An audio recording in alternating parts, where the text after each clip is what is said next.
Hello viewers, hello listeners, hello everyone. Thank you for joining me once again on TMAP TV. Please don't forget to subscribe if you are coming for the first time. If you are regular, just do the usual. Please like and comment and also share our video so that others may also see what we do. Because what we do is we give you current affairs in return. So yes, Professor Ibo Mandaza has once again hinted that President Emerson Mnangagwa, or rather Zimbabwe, might lose the chairmanship of SADC that is scheduled for it beginning of next year, that is 2024. But yes, just a brief background on who Ibo Mandaza is. Ibo Mandaza is a Zimbabwean academic author and publisher, and he holds a doctorate of philosophy in political economy from the University of New York in England, and he has taught at universities of Zimbabwe, Botswana, Zambia, and Dar es Salaam. He has been in many board of directors, including the second largest tourism and hotel group,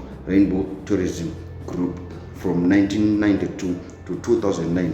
Currently, he is the executive chairman of the Southern African Political Economic Series, the Surface Trust, a regional think tank and convener of the Polish Dialogue Forum. So let's get to the why we are here.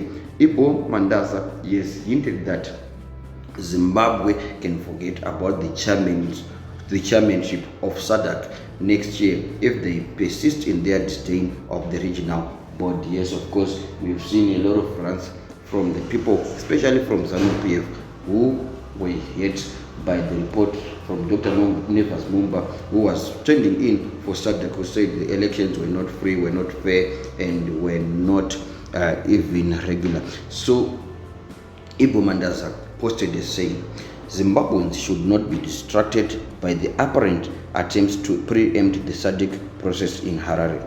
To state the least, the SADC trigger meets this week, and Zimbabwe can forget the chairmanship of SADC next year if they persist in their disdain of the regional body.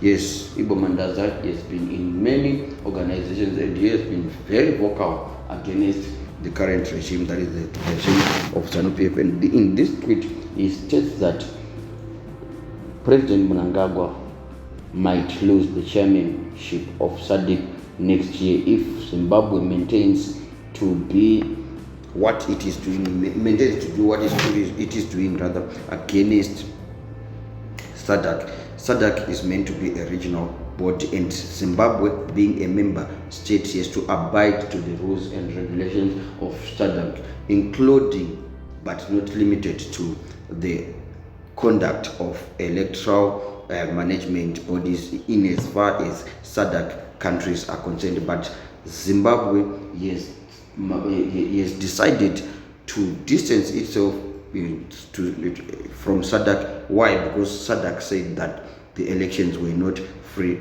and fair. They have even gone to the extent of insulting the head of the SADC election observer mission, Nevas Mumba. He made his fate and he received a lot of insults from people in Zimbabwe. But yes, a lot of people were quick to question Dr.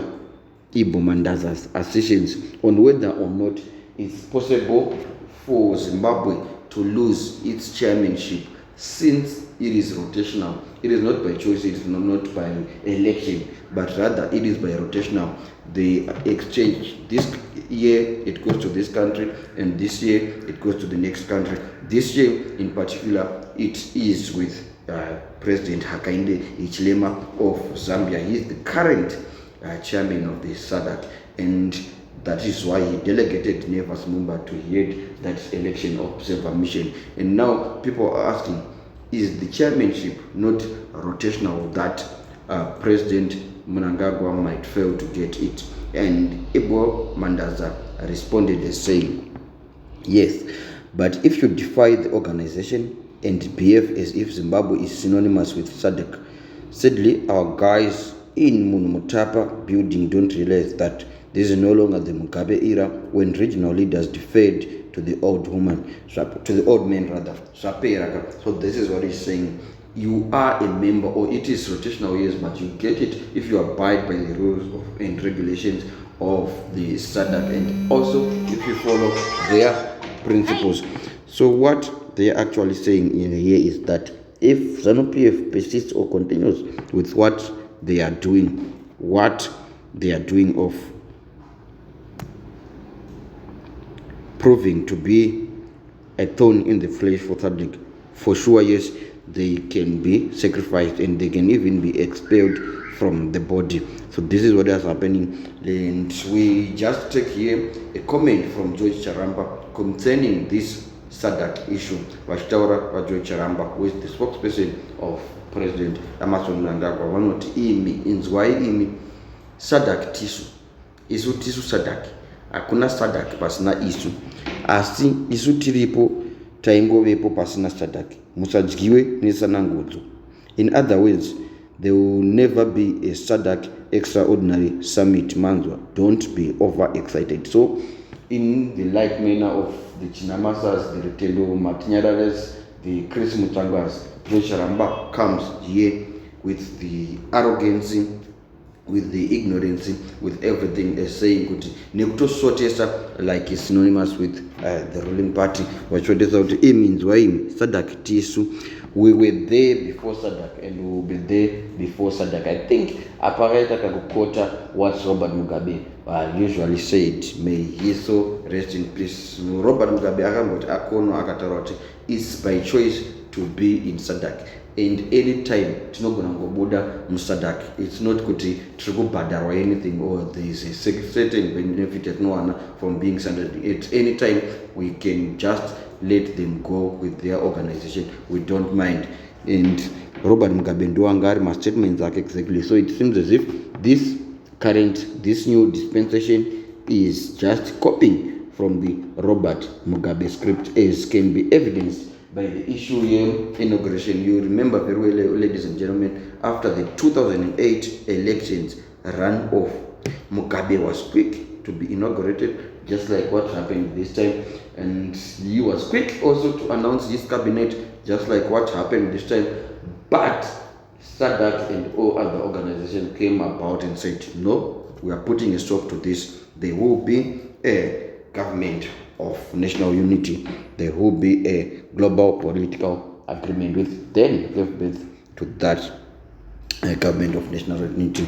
So someone asks here, how exactly is Zim treating SADC with disdain by appointing cabinet ministers or Kanjani? What's in the chairmanship? SADC is not a country. If the club is not longer fit for purpose, Zim can dump it. Whilst the help of SADC is welcome, the solution of the Zimbabwe crisis will come from Zimbabweans. Zimbabweans now need to lose fear and take out Arab Spring. It happened recently in Sudan. Zimbabweans, we are more than them. It's up to us. I don't think they care anything short of shutting the borders. Don't move them. And we know that ain't happening. So these are some of the comments that we are getting from the people on this issue. Some are of the view that Zimbabweans need to save their own country. I don't know which methods, because the ballot is dismally failed, and we always have contested elections. But people actually think that Zimbabweans have to devise ways to get rid of Zanu-PF, and it has proved to not be a walk in the park. It is something that has proven that to need a lot of things that we are not even aware of as yet. So for now, we just say probably we wait again for 2028. We vote, we contest the elections, and life goes on. We just don't know where these contested elections, illegitimate government claims, and all this, we just know where these will take us. But we just say whatever is happening, we pray for peace, we pray for tolerance. Others are already suggesting or hinting on a transitional authority to govern Zimbabwe. Others are hinting on a government of national unity. There are many things which is coming about, and Mandaza himself also stressed that SADC is seized with making sure that there will be a government of national unity in Zimbabwe. So it's just a matter of time until we know and know for sure what awaits the Republic of Zimbabwe. But what we pray for is peace and prosperity. panokuoneka ine mufaro ndini wenyu Honorable Matiwa.